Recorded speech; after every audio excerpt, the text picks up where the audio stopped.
ಈಗ ಅಡಿಕ್ಟ್ ಆಗ್ಬಿಟ್ಟಿದ್ದಾರೆ ಮೊಬೈಲ್ಗೆ. ಬಟ್ ಅದನ್ನ ಹೆಂಗ್ ಬಿಡಿಸೋದು ಅಂತ ನನ್ನ ಹತ್ರ ಎಲ್ಲದಕ್ಕೂ ಸೊಲ್ಯೂಷನ್ ಇದೆ. ಬುದ್ಧ ಅಲ್ಲ, ನೋ ಮೊಬೈಲ್ ಅಂದಿದ ತಕ್ಷಣ ಈಗ ಕುತ್ಕೊಂಡು ತಪಸ್ ಮಾಡಕ್ಕೆ. ನೋ ಮೊಬೈಲ್ ಅಂದ್ರೆ no mobile in front of kid. ಮಗು ಆಟ ಮಾಡ್ತಾ ಇದೆ, ಮಗು ಊಟ ಮಾಡ್ತಾ ಇಲ್ಲ ಅನ್ನೋ ಸ್ಟ್ರೆಸ್ ಅಲ್ಲಿ ನೀವು ಅವ್ರಿಗೆ ಮೊಬೈಲ್ ಕೊಟ್ಟು ಕಲಿಸ್ತಾ ಇದ್ದೀರಾ, ಟಿವಿ ಹಾಕಿ ಕಲಿಸ್ತಾ ಇದ್ದೀರಾ. ಮೋಸ್ಟ್ ಆಫ್ ದ ಕಿಡ್ಸ್ಗೆ ಮಿನರಲ್ ಡಿಫಿಷಿಯನ್ಸಿ, ವಿಟಮಿನ್ ಡಿಫಿಷಿಯನ್ಸಿ ಇದೆ. ಮಕ್ಕಳು ಊಟ ನೋಡಿ ಊಟ ಮಾಡ್ತಾ ಇಲ್ಲದೆ ಇರೋದ್ರಿಂದ ಬಾಡಿಗೆ ಫುಡ್ ಅಬ್ಸರ್ವ್ ಆಗ್ತಾ ಇಲ್ಲ. ಅವರಿಗೆ ನಮ್ಮಪ್ಪ ಒಂದು ಡೈಲಾಗ್ ಹೊಡಿತಾರೆ ಯಾವಾಗಲೂ, ಗಿಣಿ ಸಾಕ್ದೆ ನನ್ನ ಮಗಳನ್ನ ಕಟ್ಕನ್ ಕೈಲಿ ಕೊಟ್ಬಿಟ್ಟೆ ಅಂತ ಒಂದು ಗಾದೆ ಇದೆ ಕಣಮ್ಮ ಅಂತ. ಎಲ್ರಿಗೂ ನಮಸ್ಕಾರ and thank you so much ನಿಮ್ಮೆಲ್ಲರ ಸಪೋರ್ಟ್ಗೆ. ತುಂಬ ಜನ ತುಂಬ ಕ್ವಶನ್ಸ್ ಕೇಳಿದ್ದೀರಾ. So will try to address few of your questions here. ಓಂ ಗುರುವೇ ಶರಣಂ. ನಮಸ್ಕಾರ ಎಲ್ಲರಿಗೂ. ಫಸ್ಟ್ ಪಾಡ್ಕಾಸ್ಟ್ ರಿವ್ಯೂಸ್ ಎಲ್ಲ ಚೆನ್ನಾಗಿತ್ತು, ಅದ್ರ ಬಗ್ಗೆ ನೀವೇನು ಹೇಳ್ತೀರಾ ಮ್ಯಾಮ್? ನಾನು ಎಕ್ಸ್ಪೆಕ್ಟ್ ಮಾಡಲಿಲ್ಲ. ಐ ಥಾಟ್ ಒಂದು 30-40 ವ್ಯೂಸ್ ಹೋಗುತ್ತೆ ಅಂತ ನಾನು ತಿಳ್ಕೊಂಡಿದ್ದೆ. ಬಟ್ ಆಲ್ಮೋಸ್ಟ್ 700 ವ್ಯೂಸ್ ಹೋಗಿದೆ and almost 115 subscription in first video it self. So ಅದು ನನಗೆ ಸಬ್ಸ್ಕ್ರಿಪ್ಷನ್ಗೋಸ್ಕರನೋ ವ್ಯೂಸ್ಗೋಸ್ಕರನೋ ಅಲ್ಲ ಮಾಡಿದ್ದು, ಟು ಸ್ಪ್ರೆಡ್ ಸಮ್ ಅವೇರ್ನೆಸ್. ಆಮೇಲೆ ಎಲ್ಲರೂ ಸ್ವಲ್ಪ ಸಜೆಷನ್ಸು ಕೊಟ್ಟರು. ನಂದು ವಿಡಿಯೋದಲ್ಲಿ ಏನು ಮಿಸ್ಟೇಕ್ಸ್ ಇದೆ ಅಂತ ಹೇಳಿದರು. ನಾನು ಕ್ಯಾಮ್ರಾಗೆ ಫೇಸ್ ಮಾಡ್ತಾ ಇರಲಿಲ್ಲ ಇನ್ನೊಂದು. ಆಮೇಲೆ ತುಂಬ ಫಾಸ್ಟ್ ಇದ್ದೆ ನಾನು, ಸ್ವಲ್ಪ ಟೈಮ್ ಕನ್ಸ್ಟೆಂಟ್ ಇತ್ತು ಬೇಗ ಮುಗಿಸ್ಬೇಕು ಅಂತ ಹೇಳಿ, ಅದಕ್ಕೆ ಸ್ವಲ್ಪ ಫಾಸ್ಟ್ ಇದ್ದೆ. ಆಮೇಲೆ ಸ್ವಲ್ಪ ಫಾಸ್ಟಾಗಿ ಹೋಗ್ತಾ ಇದ್ದಿದ್ದರಿಂದ ಏನಾಯಿತು ಅಂದರೆ ಹಿಂದೆ ಕ್ವಶನ್ಗೆ ಕ್ವಶನ್ ಮಾರ್ಕ್ಸು, ಆಮೇಲೆ ಮುಂದೆ ಮಾತಾಡಿರೋದ್ರಲ್ಲೂ ಸ್ವಲ್ಪ ಕ್ವಶನ್ ಮಾರ್ಕ್ಸ್ ತುಂಬ ಎಕ್ಸ್ಪ್ರೆಸ್ ಥರ ಇದೆ. ಸೊ ಅದನ್ನೆಲ್ಲ ಈ ಸತಿ ಸ್ಲೋ ಆಗಿ ಮಾತಾಡೋಣ ಅಂತ. ಮತ್ತು ಫ್ಯೂ ಕ್ವಶನ್ಸ್ ಪೇರೆಂಟ್ಸು ಮತ್ತು ನಂದು ಕ್ಲೈಂಟ್ಸು ಎಲ್ಲ ಕೇಳಿದ್ದಾರೆ. But everything I can't address in one ವಿಡಿಯೋದಲ್ಲಿ. So slowly I will one by one address ಮಾಡೋಣ. ಎಸ್, ನಮ್ಗೆ ತುಂಬ ಕ್ವಶನ್ಸ್ ಕೇಳಿದ್ದಾರೆ ಪೇರೆಂಟ್ಸು.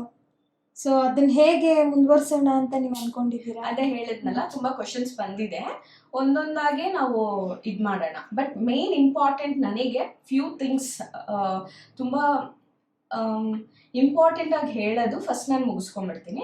ಆಮೇಲೆ ಸ್ಲೋಲಿ ನಂಗೆ ತುಂಬ ಕ್ವಶನ್ಸ್ ಬಂದಿರೋದು, ಮಕ್ಕಳಿಗೆ ಈಗ ಅಡಿಕ್ಟ್ ಆಗ್ಬಿಟ್ಟಿದ್ದಾರೆ ಮೊಬೈಲ್ಗೆ. ಬಟ್ ಅದನ್ನ ಹೆಂಗೆ ಬಿಡಿಸೋದು ಅಂತ ನನ್ನ ಹತ್ರ ಎಲ್ಲದಕ್ಕೂ ಸೊಲ್ಯೂಷನ್ ಇದೆ. ಆಮೇಲೆ ಮ್ಯಾನಿಫೆಸ್ಟೇಷನ್ ಮಾಡೋದು ಹೆಂಗೆ ಅಂತ ಕೇಳಿದ್ದಾರೆ ಸ್ವಲ್ಪ ಜನ. ಮೆಡಿಟೇಷನ್ ನಮಗೆ ಮೆಡಿಟೇಷನು ಗೊತ್ತಿಲ್ಲ, ಹೇಗೆ ಸ್ಟಾರ್ಟ್ ಮಾಡೋದು ಅಂತ ಕೇಳಿದ್ದಾರೆ. ಆಮೇಲೆ ತುಂಬ ಒಂದೊಂದೇ ಕ್ವಶನ್ಸ್ ಈ ಥರ ನನ್ನ ಹತ್ರ ಇದೆ. Okay, so one by one ನಾವು ಅಡ್ರೆಸ್ ಮಾಡ್ಕೊಂಡು ಹೋಗೋಣ. ನಾನು ಬ್ರೆತ್ ಬಗ್ಗೆನೂ ತುಂಬ ಹೇಳಿದ್ದವಾಗ ಎಲ್ಲರೂ ಬ್ರೆತ್ ಬಗ್ಗೆನೂ ಕೇಳಿದ್ದಾರೆ. Let's address one by one. So ಇವತ್ತು ನಾನು ಪ್ರಯಾರಿಟಿಯಾಗಿ ತೊಗೊಳ್ತಿರೋದು most important about kids. Okay, ಈಗ ನನಗೆ ಏನು ಹೇಳ್ಬೇಕಂತ ಇದು ಅಂತಂದರೆ, ಇವಾಗ ನಾವು ಮಗು ಒಂದು ತಾಯಿ ಹೊಟ್ಟೆಲಿ ಬಂದಾಗ ಆ ಫ್ಯಾಮಿಲಿ ಎಷ್ಟು ಖುಷಿಯಾಗಿತ್ತು. ನಮ್ಮ ಮನೆಯಲ್ಲಿ ಒಂದು ಹೊಸ ಮಗು ಬರ್ತಾ ಇದೆ, ಎಷ್ಟು ಖುಷಿಯಾಗಿತ್ತು. ಆ ಮಗು 1 ಮಂತಲ್ಲಿ 1.5 ಮಂತಲ್ಲಿ ಆ ಮಗುಗೆ ಇದು ಕೊಟ್ಟರೆ ಬ್ರೈನ್ ಡೆವಲಪ್ಮೆಂಟ್ ಚೆನ್ನಾಗಾಗುತ್ತೆ, ಇದು ತಿಂದರೆ ಆರ್ಗನ್ಸ್ ಎಲ್ಲ ಡೆವಲಪ್ ಆಗೋಕ್ಕೆ ತುಂಬ ಚೆನ್ನಾಗಿ ಹೆಲ್ಪ್ ಆಗುತ್ತೆ ಅಂತ ಹೇಳ್ಬಿಟ್ಟು ನೋಡಿ 9 ತಿಂಗಳು ಆ ತಾಯಿ ಒಂದೊಂದೇ ತಗೊಂಡು ತಿಂದು, ಮತ್ತು 9 ತಿಂಗಳು ಆ ಪೇನ್ ಒಂದು ಎತ್ತವ್ರಿಗೆ ಗೊತ್ತಾಗತ್ತೆ. ನಾರ್ಮಲ್ ಡೆಲಿವರಿ ಆದರೆ ಎಲ್ಲ ಬೋನ್ಸು ಸೇರಿಸಿ ಮುರಿದ್ರೆ ಎಷ್ಟು ನೋವಾಗುತ್ತೋ ಅಷ್ಟು ನೋವು. ಸೆಕ್ಷನ್ ಆದರೆ ಆ ಮೂಮೆಂಟಲ್ಲಿ ಸ್ವಲ್ಪ ಅನಸ್ತೇಷಿಯಾ ಕೊಟ್ಟಿರೋದ್ರಿಂದ ನೋವು ಇರೋದಿಲ್ಲ, ಬಟ್ ಆದರೆ ಲೈಫ್ ಲಾಂಗ್ ನೋವೋದು. ಸೊ ಇಷ್ಟೊಂದೆಲ್ಲ ಕಷ್ಟಪಟ್ಕೊಂಡು ನಾವು ಮಗುನ ತೊಗೊಬರ್ತೀವಿ ಭೂಮಿಗೆ. ತೊಗೊಂಡು ಬಂದು ಅಂದರೆ ಹಾಲು ಸರಿಯಾಗಿ ಬರ್ತಾ ಇಲ್ಲ ಅಂತ ಅದಕ್ಕೆಲ್ಲ ನಾವು ಏನೇನೋ ಮಾಡಿ ಮಗು ಕೊಟ್ಟು ಒಳ್ಳೆ ಇದು ಆಹಾರ ಕೊಟ್ಟು ಬೆಳೆಸ್ಬೇಕು ಅಂತ ನಾವು ತುಂಬ ಅನ್ಕೊತೀವಿ. ಬಟ್ ಮಗು ಆಟ ಮಾಡ್ತಾ ಇದೆ, ಮಗು ಊಟ ಮಾಡ್ತಾ ಇಲ್ಲ ಅನ್ನೋ ಸ್ಟ್ರೆಸ್ಸಲ್ಲಿ ನೀವು ಅವ್ರಿಗೆ ಮೊಬೈಲ್ ಕೊಟ್ಟು ಕಲಿಸ್ತಾ ಇದ್ದೀರಾ, ಟಿವಿ ಹಾಕಿ ಕಲಿಸ್ತಾ ಇದ್ದೀರಾ.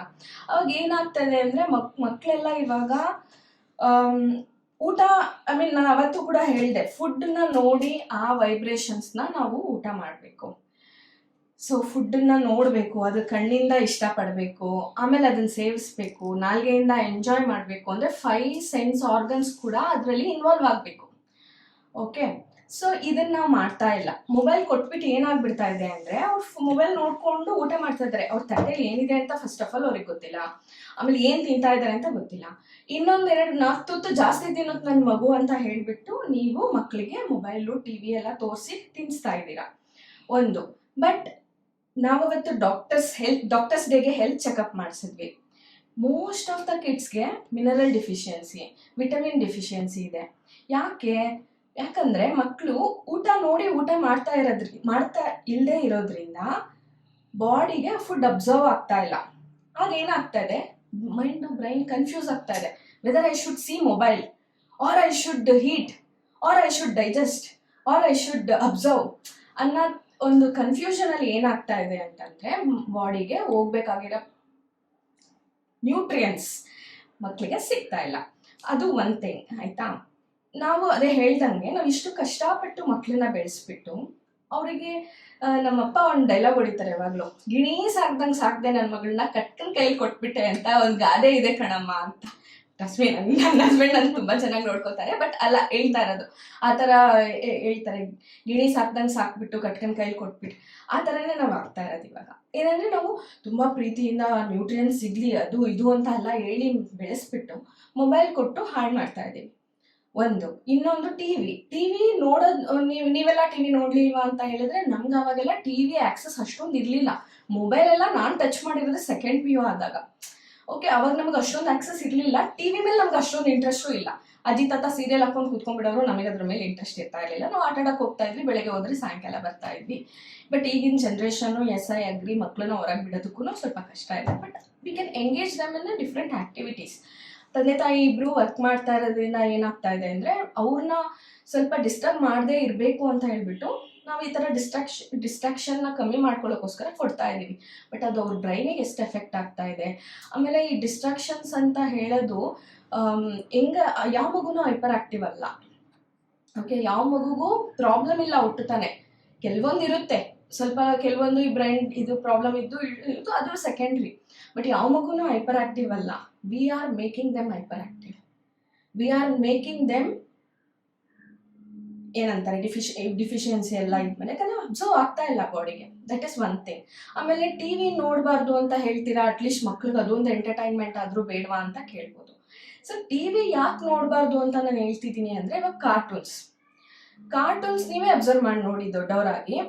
ಈಗ ಒಂದು ಇಮೇಜ್ಗೆ ಇನ್ನೊಂದು ಇಮೇಜ್ಗೆ ನಾಟ್ ಇವನ್ 3 ಸೆಕೆಂಡ್ ಗ್ಯಾಪ್ ಇದೆ. ಸೊ ಮಕ್ಕಳಿಗೆ ಒಂದು ಇಮೇಜ್ ಟು ಇನ್ನೊಂದು ಇಮೇಜ್ಗೆ ಜಸ್ಟ್ 3 ಸೆಕೆಂಡ್ ಗ್ಯಾಪ್ ಇರೋದ್ರಿಂದ ಏನಾಗ್ತಿದೆ, ಇದಕ್ಕೂ ಅವರಿಗೆ ಫೋಕಸ್ ಮಾಡೋಕ್ಕಾಗ್ತಿರೋ ಜಸ್ಟ್ 3 ಸೆಕೆಂಡ್ ಅಷ್ಟೇ.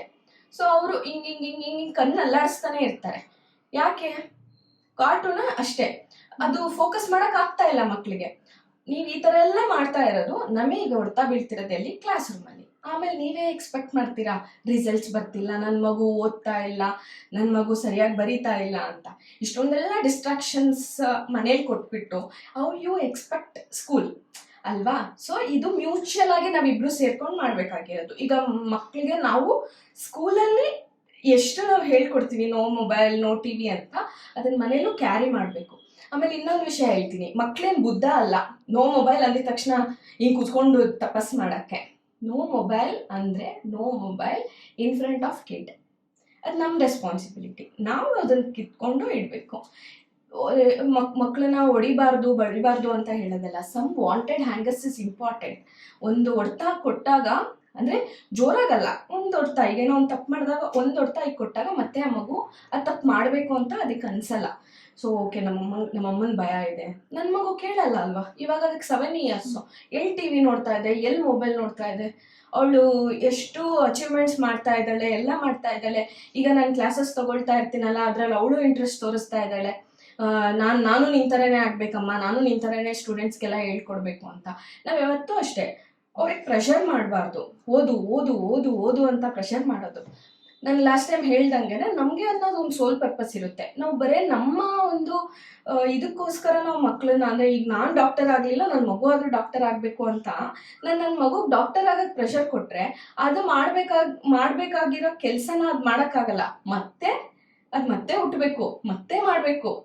ಅವಾಗ ಏನಾಗ್ತಿದೆ ಅಂದರೆ ಮಕ್ಕಳಿಗೆ ನಮ್ಮ ದೇಶದಲ್ಲಿ ಫೈರ್ ತುಂಬಾ ಇತ್ತು, ಅಂದ್ರೆ ಜನಕ್ಕೆ ಸಿಕ್ಕಾಪಟ್ಟೆ ಫೈರು. ಯುದ್ಧ ಅಂತ ಬಂದ್ರೆ ನಮ್ ದೇಶಕ್ಕೋಸ್ಕರ ಸ್ವತಂತ್ರಕ್ಕೋಸ್ಕರ ಓಡಾಡ್ತಿದ್ದವರು ಎಷ್ಟು ಫೈರ್ ಆಗಿದ್ರು, 60-70 ವರ್ಷ ಇದ್ರು ಅವ್ರು ಅಷ್ಟು ಫೈರ್ ಆಗಿದ್ರು. ಯಾಕೆ ಫೈರ್ ಆಗಿದ್ದಾಗ ಬ್ರಿಟಿಷರೆಲ್ಲ ನೋಡ್ಬಿಟ್ಟು ಹೇಳಿದ್ರು, ಇವ್ರಿಗೆ ಏನು 70 ಇಯರ್ಸ್ ಆದ್ರೂ ಇಷ್ಟು ಸ್ಟ್ರಾಂಗ್ ಇದಾರಲ್ಲ ಅಂತ. ನಮ್ಮನ್ನ ಒಂದು ಕಡೆ ಕೂರ್ಸಕ್ಕೋಸ್ಕರನೇ ಇಂಥ ಎಜುಕೇಶನ್ ಸಿಸ್ಟಮ್ ಬಂದಿದ್ದು. ಓದು ಓದು ಅಂತ ಹೇಳೋದಲ್ಲ, ಮಕ್ಳಿಗೆ ಏನು ಇಷ್ಟ ಬರುತ್ತೆ ಪ್ರೆಷರ್ ಹಾಕ್ಬಾರ್ದು. ಓದ್ಲಿ, ಆರಾಮಾಗಿ ಓದ್ಕೊಳ್ಳಿ. ನೀವು ನೋಡ್ದಂಗೆ ನಾನೇನಾದ್ರು ನೀವು ನನ್ನ ಮಗುಗೆ ಒಂದ್ ದಿವಸ ಓದು ಬರಿ ಅಂತ ನಾವು ಪ್ರೆಷರ್ ಹಾಕಿರೋದು ನೀವು ನೋಡಿದ್ದೀರಾ? ಇಲ್ಲ. ಸಾಧ್ಯನೇ ಇಲ್ಲ. ಸೊ ಅದೇ ಪೋಸ್ ಮಾಡು. ಸೊ ಅದೇ ನಾನು ಹೇಳಿದಾಗೆ this is what parents should understand. Why ನಾನು ಹೇಳ್ತಾ ಇರ್ತೀನಿ ಯಾವಾಗಲೂ no mobile no T V ಅಂತ.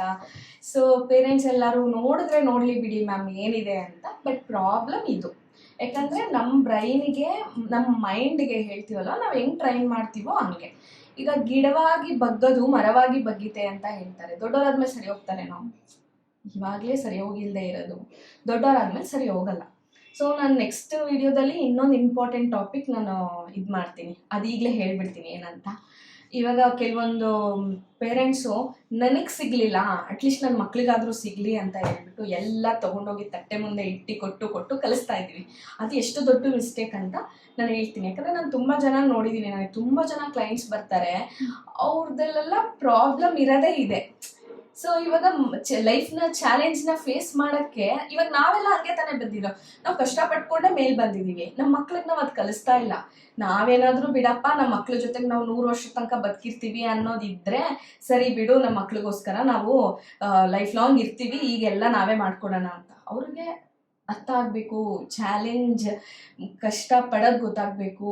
ಈಗ ಸೂಸೈಡ್ ಕೇಸಸ್ ಎಲ್ಲನೂ ತುಂಬ ಜಾಸ್ತಿ ಆಗ್ತದೆ. ಯಾಕೆ? ಬಿಕಾಸ್ ಅವ್ರಿಗೆ ಆ ಕಷ್ಟ ಅಂದರೆ ಏನಂತ ಗೊತ್ತಾಗ್ತಾ ಇಲ್ಲ. ಸೊ ಎಕ್ಸಾಮಲ್ಲಿ ಫೇಲ್ ಆಗಿಬಿಟ್ರೆ, ಇಲ್ಲ ಲವ್ ಬ್ರೇಕಪ್ ಆಗಿಬಿಡ್ತಾ ಸೂಸೈಡ್ ಮಾಡ್ಕೊ, ಅದಾಗ್ಬಿಡ್ತಾ ಏನಾದರೂ ಮಾಡ್ಕೊಂಬಿಡು ಅಂತ. ಕಷ್ಟ ಗೊತ್ತಾಗಂಗೆ ಬೆಳೆಸ್ಬೇಕು. ಎಷ್ಟು ಪ್ರೀತಿ ಅನ್ನೋದು, ನಿಜವಾದ ಪ್ರೀತಿ, ತಂದೆ ತಾಯಿ ಆಗಲಿ ಗ್ರ್ಯಾಂಡ್ ಪೇರೆಂಟ್ಸ್ ಆಗಲಿ ಯಾರೇ ಆಗಲಿ, ನಿಜವಾದ ಪ್ರೀತಿ ಮನಸ್ಸಿನಲ್ಲಿ ಇರಬೇಕು. ಅದು ಕುರ್ಕುರೆ ಪ್ಯಾಕೆಟ್ ತಂದು ಕೊಡ್ತಾರೆ, ಆಮೇಲೆ ಲೇಸ್ ಅಂತೆ, ಚಾಕ್ಲೇಟ್ಸ್ ಅಂತೆ, ಆಮೇಲೆ ಮೊಬೈಲ್ ಕೊಟ್ಬಿಡೋಣ ಪಾಪ ನೋಡ್ಕೊಳ್ಳಿ ಅಂತೆಲ್ಲ ಹೇಳಿ ಕೊಡ್ತಾ ಇದೆ. ಬಟ್ ಅದು ನಮ್ಮ ಆರ್ಗನ್ಸ್ನ ಎಷ್ಟು ಡ್ಯಾಮೇಜ್ ಮಾಡ್ತಾ ಇದೆ. ತುಂಬ ದೊಡ್ಡ ಟಾಪಿಕ್ ಇದು. ಬಟ್ ಇದು ನಾನೊಬ್ಬಳೇ ಚೇಂಜ್ ಮಾಡೋಕ್ಕಾಗಲ್ಲ. ಬಟ್ ನನ್ನಿಂದ ಒಂದು ಮಗು ಚೇಂಜ್ ಆದ್ರೂ ನನಗೆ ತುಂಬ ಖುಷಿ. ನನ್ನ ಮಕ್ಕಳು ಇವಾಗ ಮೊಬೈಲ್ ನೋಡ್ತಾ ಇಲ್ಲ. ನಾನು ರಮ್ಯಾ ಮ್ಯಾಮ್ ಹೇಳಿದ್ದಾರೆ, ಅವ್ರಿಗೆ ನಾನು ಪ್ರಾಮಿಸ್ ಮಾಡಿದ್ದೀನಿ ನಾನು ನೋಡಲ್ಲ ಅಂತ. ಬಟ್ ಅದು ಪೇರೆಂಟ್ಸ್ ಕಡೆಯಿಂದನೂ ಸಪೋರ್ಟ್ ಇದೆ. ಪೇರೆಂಟ್ಸು ಮಕ್ಕಳು ಮುಂದೆ ಕೂತು ನೋಡ್ತಾ ಇಲ್ಲ, ಸೊ ಅವ್ರಿಗೂ ಅದು ಇಂಟ್ರೆಸ್ಟ್ ಬರ್ತಾ ಇಲ್ಲ.